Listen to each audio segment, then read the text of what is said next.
My name is Leo. I am very happy to be here. I think it's my second time visiting the University of Calgary, and I will speak to you about something that's very dear to my heart, which is supply chain transparency, which, not loud enough, is it? No? Is it? Should I project? Okay. Woo. Supply chain transparency. So this is what I've been working on for the last 10 years. It is really, I'll take you through a little bit of a trajectory, and then quickly, because I know you all are experts in this field, I'll take you into some of the work that we do. We do work mostly with food companies, apparel companies, electronics companies, pharmaceutical companies, not so much the energy sector. You tell me why. But I'll share those stories, and hopefully at least the technology directions and the business processes that we've seen these companies adopt will inspire some new ideas. When people think about, has anyone heard of this thing called fashion revolution? Just no. Okay. When people think of supply chain transparency these days, it's usually around issues involving ethics in supply chains. There's an organization called Fashion Revolution that was founded in 2013. There was a collapse of a factory in Dhaka in Bangladesh, and a lot of brands, Canadian brands, American brands, European brands, had been involved in using factories in that factory complex, and they didn't know about it, or they said they didn't know about it. And so this whole movement came about. For my generation, it was the picture of the boy stitching a soccer ball in the 90s in Life magazine, back when there were magazines. For the millennials, I think it's this Rana Plaza, and the idea of this is really this, getting consumers to care where things come from, and then getting them to push that onto the brands, and getting the brands to then care where things come from. In a way, this is kind of an activist, kind of a new direction for supply chain transparency, but these days I don't have to say anymore that supply chain transparency is like an activist project, because it is here, and it's been here for a few years now in various forms. And whether it's conflict minerals reporting for Dodd-Frank, California Supply Chain Transparency Act, British modern slavery, vigilance, which is just starting now in France, and then a bunch of industry associations that have decided, we can't afford to have something like Rana Plaza happen again. We should band together to have some sort of common disclosure and auditing and monitoring. So supply chain transparency already here, revolution already happened. Now the challenge is implementing it, and that's what my talk will be about. I got into this from a different vector. I was a student at the MIT Media Lab. It's kind of a mad scientist meets like Silicon Valley kind of place. And I was looking at, I was teaching green design to the engineers there, and this whole generation, remember when the MacBooks first started being made of aluminum? That was 2008. This whole generation of new products came out that were claiming to be green, and green was really big in 2008. And I started to dig into this, and I was like, okay, how can it be that this product is the most green product in the world, and that Greenpeace also rates it as the least green company of all the electronics companies in the world? And so my inner pedantic side got kind of upset, and I decided I was going to get to the bottom of it and actually figure out what it means to be green. And so it's taken a complete pivot since then. And what I did was I sort of went into, that's interesting. Let's see if it changes its mind. Okay, what I did was I dug into every single thing that was going on inside, in this case, the computer. And Google Maps had come out, believe it or not, a year prior, Google Earth. And YouTube, I think, was 2 years old in 2008. So this was all kind of crazy, because back then, I was Googling around for mines, and then zooming into the mines, and then YouTube searching for videos of what the mines are like. And it was already quite apparent that the internet had outpaced the brands, and that there were, you hear a scandal here and there in the news, but you can actually just research where things come from and then find videos and read local newspapers already. And this was 10 years ago, so imagine today. And so I remember I showed this demo to, we were sponsored by, of course, a bunch of big corporations at MIT, and they saw this video and they freaked out, because they said, well, first of all, how do we know that we get our tin from this island in Indonesia? Well, it's where 60% of the world's tin comes from. So there's definitely a lot of that tin in your pocket right now, in your cell phone. And then how do we know that it's mined illegally? Well, it's illegal to mine tin on that island. And it has been for a couple decades because it's done artisanally, as you see there. So I took the provocation and I said, okay, let's make a platform where all the supply chains in the world could be mapped publicly, and anybody could go and verify exactly where everything comes from and what the impact might be. And again, it was just using GPS and using some fancy visualizations that we developed, and again, just a provocation to our sponsors to say, one day, this is how your supply chains will be. They will be public. It was a kind of a WikiLeaks for supply chains, if you want to think about it. And that was the Foxconn factory that was getting so much heat at the time because it was making iPads, a very popular factory, but it had some unpopular labor practices. Okay, so that's where, by the way, I always conflate mapping with transparency because back then I was doing it for this one reason, which was carbon footprint. Remember carbon footprints? We used to talk about those back in 2008. I was also annoyed with carbon footprint because everybody said buy local. Buy local, it's green, because shipping things is bad for the environment. Well, it turns out shipping has almost no impact on the carbon footprint of a product. But you can't tell unless you actually measure it, and how it's shipped matters a tremendous amount. And so we started to say, well, if you buy something conventionally grown in Mexico, ship it to Boston, or you buy something organically grown in India and ship it to Boston, it's the same carbon footprint. So it really has much more to do with how you grow things than how you ship them. And of course, it's counterintuitive, and it changes based on whether you're in California or Canada or Mexico. And so we started mapping just to do this calculation. But the mapping led to a lot of other discoveries. Once you've mapped something, you can actually verify what it is, where it is, what it's going on there. And so the mapping was a little bit subversive. Now, the first users of our website were not the activists that I was hoping for. They were companies like Chiquita, which logged in and created an account and mapped its supply chain and published it on the web. So at this point, I was confused because in the activist world, they have a terrible net rep. But apparently, they are vertically integrated, and so they know exactly where everything comes from and where it goes. And they can even go and describe how they do it and why they certify their product. And so that was the first of many surprises in my startup. Of course, we had some mission-aligned brands that rely on their consumers trusting their environmental credentials and social credentials. And one was Stonyfield, the organic yogurt brand that was owned by Danone at the time. And they worked with us, but then they created their own version of a map, which I'll point out is very cute because it's full of cows and fruits and farmers. I also point out it's not a map you can actually zoom into and verify the addresses of the farms, but it's very nice. It's tough to verify, but this started a trend, and we thought at this point that we were going to be a marketing company. Corporate social responsibility seemed like a thing, and we were going to make maps for brands to share. I'll show you this one because it's a little bit more the direction that this has gone, which is B2b marketing. And it's huge in B2B that you can differentiate yourself from your competitors by having a traceable supply chain. This is a company that sells recycled polyester fabric to brands like Timberland. And as part of their story, they tell who the pickers are in Haiti who make a living by picking plastic and then feeding it into the supply chain. And so in a sense, they get, for that buyer at the brand, that person has a lot of time to devote to researching various suppliers. And so this whole rich story, which is something you can zoom into and see in quite a lot of detail, it helps them get in front of that buyer and then ultimately into the supply chain for the footwear. Now, all of that was great, and we were going to just trudge along and be a marketing company. But in March of 2011, does anyone remember what happened in supply chains in March of 2011? Japan. March 11th. The tsunami, this terrible tsunami hits the east coast of Japan. And about 2 weeks later, this little gizmo, which is an oxygen sensor that goes into every engine of every car,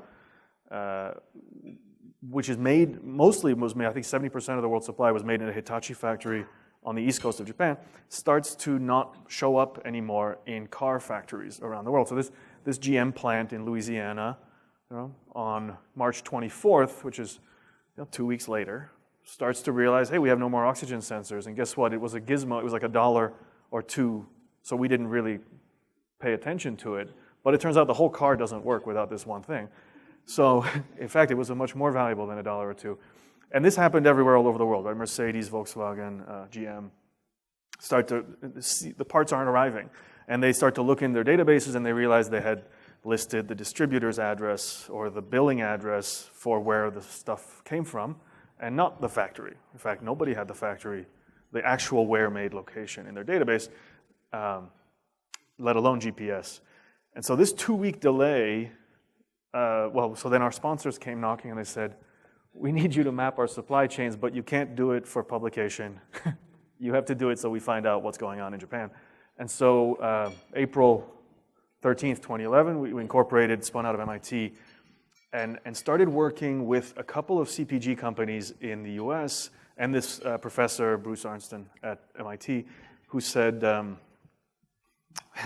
he always said, Leo got his PhD in drawing. And we think we could use that drawing technology to actually help people find out how to avoid risk in supply chains. And prior to visualization software, they would actually, in academic context, right, draw supply chains in PowerPoint, Visio, and whatnot, and it would take a while, and then try to reconfigure them.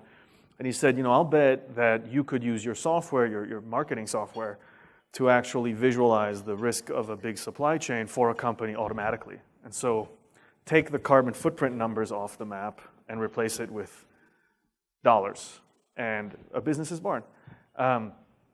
This is a little bit analytic, but effectively what he was trying to do was make a case that you could measure the risk of any piece of your supply chain in terms of dollars that of lost revenue. So if you lose that oxygen sensor and you take a month to find an alternate, then you've lost a month of revenue. It's independent of the cost of the part, right? It's just about the value of the part to the rest of your sales. And so he came up with a little algorithm. Then we had to go into SAP. And going into SAP back then meant actually going into the basement of the factory, getting access to the box, because they were actually COBOL servers and this is 7 years ago, in the basement, getting the data, getting some data from Panama and some data from Boston and Cincinnati, stitching it together, data mining, but like literally data mining, and then starting to map it using our software. And so we could do some really interesting things like show them where all their inventory of raw materials were, or give them a map of their supply chain, at least as much as they knew, which if you look on the right, let's see, it'll show up again. It wasn't actually that much, right? In SAP, the factory knows all of its vendors and it knows all of its distribution centers, but that was all they had in their database, was who they buy from and who they sell to. So it's like the world of, you remember Rolodexes? It's like when all you knew was who you knew. And if you wanted to know who someone else knew, you had to like call them and say, hey, do you know someone who does this? It was a great time, but not so much for CPGs. And so you could see, also they were sole sourcing. They had gone really lean, and so they were sole sourcing. Like 80-90% of their suppliers were the only source of that raw material. And so the combination of like low inventories, because everybody wants low inventories, very few suppliers, and what ended up happening, which was also it takes months to qualify an alternate supplier. That combination led to a lot of risk in a lot of things that they didn't know they were at risk with, and it was especially low-value stuff that they had never bothered to do any due diligence on because they didn't have the energy. So flipped from a CSR company to a risk company, but we had a problem, which was, this was 2012 at this point, and they were not going to use the cloud to manage their supply chains. The cloud is kind of a new thing in enterprise, and I think thanks to Salesforce. But 2012 to 2016, there was no getting around that. If it wasn't in a box in the basement, IT was not going to let it be used. And so if you're trying to, get real-time ideas of where your risk is, and everything has to go through a box in the basement, you've got a mismatch there. Luckily, sustainability came back to the front, and we had brands like Eileen Fisher who said to us, well, we've made commitments to our customers that we are going to have a sustainable supply chain and an ethical one, but we don't actually do business with our second and third and fourth tier suppliers. We only do business with our direct suppliers. Can you expand our visibility, and especially collecting certifications, collecting various kinds of ways to prove that they actually were sourcing ethically and sustainably. And all it was at this point was just, rather than mining data from machines, we were now collecting data from people. And they are every quarter, as a condition of buying things from their vendors, they're asking the vendor to disclose where's the fabric from, where's the yarn from, what countries are the raw materials coming from, where are the dye houses, have they been certified? And so if you want to sell a product into a sustainable supply chain, you have to not just sell your product and your processes, but everyone you've chosen in the supply chain for that product. Apparel has 4 to 8 seasons a year and sometimes more. And so that means they have 100% turnover every quarter in their supply base. And so this is, even for a small company, a huge task that you can only undertake with something like this, which ends up being a kind of social network. What ends up happening, so even for a relatively small brand, is every week hundreds of new dots appear on their map that they maybe had worked with, maybe had not worked with. And that opens up a lot of interesting opportunities beyond just, well, it's cool to have a map of your supply chain. For example, if you discover over the years that you're buying a raw material from way too many vendors, then you can consolidate. You can see how much you're buying, and you can make an order with a single vendor for that textile, for that fiber. It's actually a trick that's been used to great effect by H&M to tell their suppliers and to basically use nominated materials that they have already negotiated bulk orders on. And so this kind of data collection and visualization, even at a small company scale, can now be used to drive those same efficiencies of scale. This is the wool search. Okay, so now we've gotten from SAP, the box in the basement, to the vendors and the vendors' vendors. And then another interesting problem came to us through MIT, through someone else down the street, Shana Harris at Mars. Chocolate had gone to MIT Sloan for business school, and she joined Mars in 2013. And 2013, a whole bunch of studies came out showing that we had a problem with the cocoa supply, the global cocoa supply. Has anyone heard about this problem? Probably, but no. This group called the Center for Tropical Agriculture made a climate model for Côte d'Ivoire and Ghana, these two countries. Côte d'Ivoire and Ghana produce 60 to 70% of the world's cocoa every year. So it's the opposite of fashion, where they have really high turnover. There's no turnover. It's going to be coming from these two countries for the foreseeable future. The green belt is where that cocoa comes from, and they made a projection of how that green belt was going to evolve in the next 20 years, and that's how it's going to evolve. And so from there to there. And so this was a big problem for companies that are spending billions on raw materials, on cocoa. And now it doesn't mean that we will run out of chocolate. It just means that it needs to be grown more efficiently. Maybe some new techniques need to be adopted, shade trees, good agricultural practices. But it does mean one thing, which is that a candy company in the US needs to have a direct relationship with people who grow cocoa. And that's not how business is run. Right? The candy company buys chocolate from the trader buys it from the trader in-country, the trader in-country buys it from the farmer organization who buys it from the farmer. So traditionally, and by globalization was around a long time before this kind of technology for communicating halfway around the world. So we've been getting cocoa from West Africa for hundreds of years. Right? But it's only now that you can actually have real-time communications with hundreds of thousands of people halfway around the world. But it wasn't the case yet. And so we essentially stretched out. She asked us to stretch out that technology, which was just a series of surveys, to actually give mobile phones to people who visit and who have access to the farmers, and to then basically stretch out their visibility from just doing business with Cargill and Calabo and Olam and Ecom to now having visibility directly into the villages, the farms, and understanding the whole suite of issues that are facing the farmers, which might involve labor issues, they might involve social issues, health issues, access to chemicals, etc. All of these for the purposes of becoming a real set of indicators that could be measured like you would lead time and cost, even though these are kind of considered more soft indicators. So understanding, that you can grow more on a certain parcel of land means that you need perhaps fewer parcels of land to be dedicated to cocoa. Others can be dedicated to food.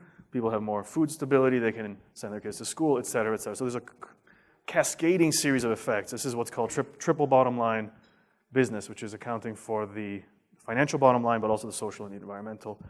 And together they should lead to a more sustainable cocoa supply. In fact, it's picked up quite a bit, the productivity. We always end up back in sustainability because it's actually where the most advanced R&D you can do in supply chains is. It's like, there are 7 million smallholder farmers in West Africa.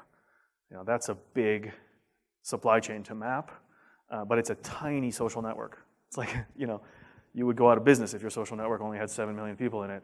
So we end up using basically those technologies at that scale. Now, people will say, well, who does this work? Right? It's obviously not Mars who goes and visits 7 million farmers, nor is it all of the brands together. They don't have enough employees to do that.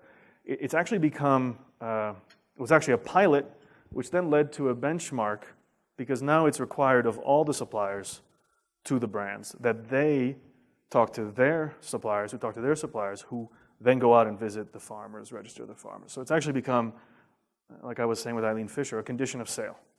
And each of the cocoa suppliers, this is anonymized, gets ranked every year on how their farms perform according to a series of indicators. And they have to do that same process of going out to collect that data. Of course, the cooperatives and the farmers also get their own dashboards. That's great. But this is the really transformative part about supply chain transparency. Where's the money? In that industry, and in a number of others, certified product gets a premium, right? It's worth more money for effectively the same commodity. And so 2 pallets of cocoa, same quality indicators, same provenance, but one is worth 10% more than the other because one is traceable to the farm and the other one is not. And that's really changing the whole definition of commodities. The cost and the value of this extra information has, with it, the assurance that those farmers are getting paid better, but it also has the assurance that they're using more advanced growing techniques, they're getting higher yields. Their tendency, by investing more in the certified cocoa, you're actually investing in a more sustainable, literally an industry that will last longer. And this for me has been huge, but of course it took a lot of courage for these brands to devote this extra resource to then pushing this kind of change through their supply chain. I geek out for a second. It also wasn't easy to do technologically, to go from this COBOL database in SAP, which is just a long list of vendors, to what is effectively a graph database, a graph network with hundreds of thousands and millions of nodes for each of our customers. Our customers come to us with a list of vendors that's a spreadsheet that they can email, and a couple months later they have 2, 3, 4 gigabytes of data that have been collected, and then that just snowballs. So it's a completely different scale of information. In fact, we had to use graph databases effectively from Facebook, just to give you an idea of what these things can look like. We even had to develop our own visualizations because nothing that was out there could actually handle how complicated these things are. This is the bill of materials of a speaker in a cell phone, not the cell phone.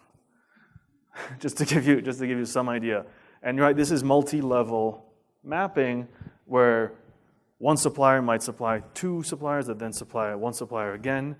And this goes all the way down to the raw materials, but these days if you're complying with Dodd-Frank, you need to do that anyways. And so just to give you an idea of, first of all, completely different kind of databases have to be built for this, totally new ways of seeing the data.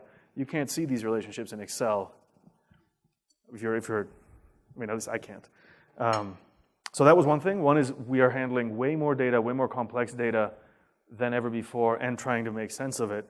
But at the same time, we can take huge amounts of data, and when you need to ask a question of that data, it becomes a much, much easier thing to do through these new kinds of databases and technologies. So if I take a pharmaceutical distribution supply chain, which is complex as can be, but all I want to know is, hey, how does product get to this customer that I value in this one country? I just click the box and it draws the path. So you both have the ability to handle all the supply chain data in the world and the ability to instantly draw a single line to a single customer.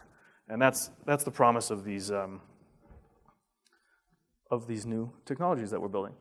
Okay, then what people will always say is, okay, now I've mapped my supply chain, give me some more value. What's my ROI? Well, one of them is quite straightforward: alerts, news. Well, you've mapped, you have 10 times more suppliers than you ever thought you did. How are you going to stay aware? Maybe it's not the tsunami in Japan, maybe it's just a bridge that collapses or a port that goes on strike, but how am I going to listen to the news that affect those tens of thousands of nodes? And so one of them is, of course, social listening, basically receiving alerts like you do on your phone every day, but spreading them out over the whole supply chain. This is a pretty cool new development. We went to those people at the Center for Tropical Agriculture that had made that model of where the cocoa was going to disappear, and we said, what's next? And they said, well, we have this model of exactly which parts of, again, West Africa, farmers should start to plant new kinds of crops, and which parts they should start to plant cocoa. Because if you've seen these models, the belts are actually just moving very slowly, but not that slowly, 10, 20 years. And so we said, okay, well, we know how much cocoa they buy from every single farmer and every single co-op. So what if we overlaid how much they spend on your model of where this is going to be more and less viable in the near future? So you have a predictive model of exactly where to invest and divest in those parts where it's turning red.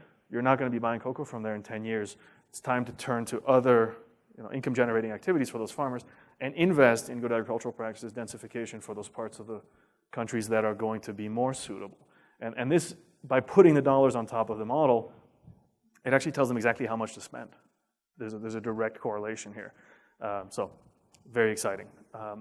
Some other interesting things we can do these days: satellites are picking up deforestation in real time through the infrared lenses, and making that data is being made available through a project called the Global Forest Watch. And so those red speckled areas in Indonesia, this is a palm oil map, are areas where deforestation has been measured by satellites in the last decade. And if you're going to be selling a deforestation-free product, you don't need to take anyone's word for it. You can just map it, overlay it with this. Now, Indonesia is not, as you can see, there's not a lot of clear areas where that statement could be made. But this is, for the first time, an actual objective way, quantifiable way to make these claims. Okay, making claims. Traceability. Everyone's heard about traceability? Okay.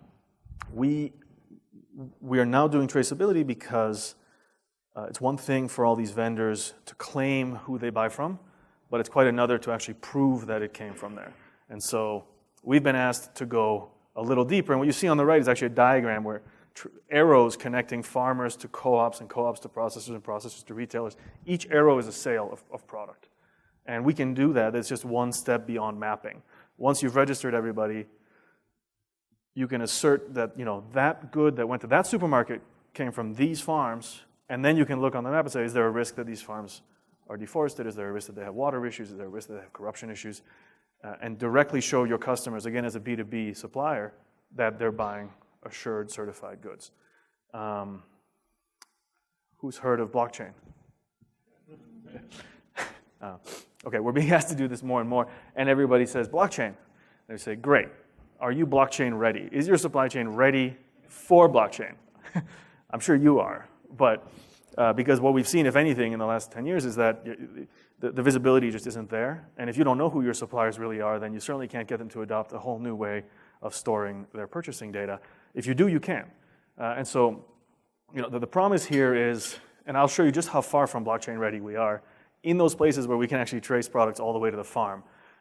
First, someone has to walk around the farm, register it. You see the polygon on the screen? This is actually mapping the perimeter, and that tells us what the yield should be, how many people should be working there. In the case of apparel, we work with quite a few apparel companies, and we look at 2 of our customers' databases, and they have different names and addresses for the same suppliers, or different names for the same address. So we're working with the Bangladeshi government after Dhaka, after Rana Plaza, to actually crowd map the entire apparel sector. This is a project that's taking 3 years, and it involves visiting every factory, taking the GPS, talking to the manager, collecting a whole bunch of data, taking pictures of their operational certificates, and then putting all that on the web. So we're very much not blockchain ready in that regard, in that the sense that, companies' supplier databases can't necessarily be tied to an actual factory. But we're getting there. Of course, the dream is, at every step of the way, all you have to do is scan a product on receiving, scan it on shipping, and those will all get chained together, and anyone downstream will be able to click on a network map and see exactly where the product came from. The reality of it is, you see this man, he's stenciling the number 99 on these bags. We'll take it. We're very happy to have, as long as it's a unique number, we can trace the cocoa. But remember when RFID was a big thing in the 90s? It was going to be, everything was going to have RFID on it? Well, but we can do pretty cool stuff now. We can say, look, we can monitor automatically, say, could this farm have made enough cocoa to be certified based on its size? Could there not have been child labor on it? Were there enough employees actually paid to work that land? So we can start to quantify whether or not it makes sense for these claims to be made, and also draw alerts when there's a problem and send our people there. And then, of course, we have a blockchain partner, Provenance, and they've taken on the job of, once everyone's ready, once your supplier is ready to use the blockchain and you're ready to use the blockchain, then they will actually build the layer of integration that allows you to verify that everything you get from your suppliers is genuine, without actually opening their books to you or opening your books to them. And that's the real promise, is that you can, once you've established these standards, you can verify without requiring everyone to share everything with you. So it has applications in some places, and it has less applications in others. Okay, I'm almost done. This is an aside. This is our neighborhood in New York. Source map is in the old Goldman building, which is right there. I don't know if you've been to New York before a hurricane. We have hurricane scares 4, 5, 6 times a year now. Before a hurricane in the financial district of Manhattan, which is where all the finance is and also the hub of the internet, you'll see the facilities people at these buildings building little walls with sandbags around the skyscrapers. We have, 100-story steel buildings, but they put these little plywood walls up around the base, and they leave one part open, which is the door to the building. And then depending on the tide and the wind, they'll close that part off when the wave comes. Because we don't get flooding in the traditional sense. We just get these giant ocean waves that just wash over the whole neighborhood. And so it's kind of comical, in a kind of tragic way, that these giant buildings are protected by these little tiny walls that then get folded up and put back away in the basement, and they come out again. Obviously not ideal as a solution to deal with regular flooding of such an important little piece of property. This is the plan, right? The plan is that they're actually building a wall around the whole bottom of the island, this yellow line. And this is just an analogy to say, look, it's a lot more efficient and long-term, maybe not fully long-term, but certainly more efficient than these little walls, is to build something and go at it together. In the examples I showed you with Mars and Eileen Fisher, it was the brand shouldering the entire responsibility, the cost for this. And that, in some industries, just doesn't work. You can't expect everyone to force the entire industry to kowtow. And so we've been working on a number of information sharing or standards sharing platforms that are used by entire industries at once. What this means is a standards organization, a certifier, sets a standard for what it means to be responsible, sustainable, what have you. A bunch of brands come in, and they commit to using the standard. A bunch of suppliers get invited into the platform, and if they want to sell to that industry, they have to register. And then a bunch of auditors, verifiers come in and verify the data at the end of the day. One of them is called the Higg Index. Has anyone heard of the Higg Index? One person. It's effectively an audit sharing platform used by about 250 brands of the apparel industry. So certainly most of the big ones. And every single factory that wants to sell to those brands has to register a profile and then answer a whole series of detailed questions on waste, water, energy, chemicals use, emissions, and I think 2 other categories. But effectively, they've done what I showed you with cocoa, but they've done it at a scale of an industry. And the goal here is each facility can monitor their overall progress year on year. A brand can immediately see how their suppliers are doing, and everybody can kind of, it's like a rising tide, right? All the ships can rise because the cost and the motivation is now spread out across the entire industry. You can't play ball. You can't sell to H&M or Walmart or Target unless you go in here and create a profile. I think so that's, for us, very encouraging because it basically means that transparency, revealing what you do, how you do it, is now just par for the course. I think I'll close with just one more analogy.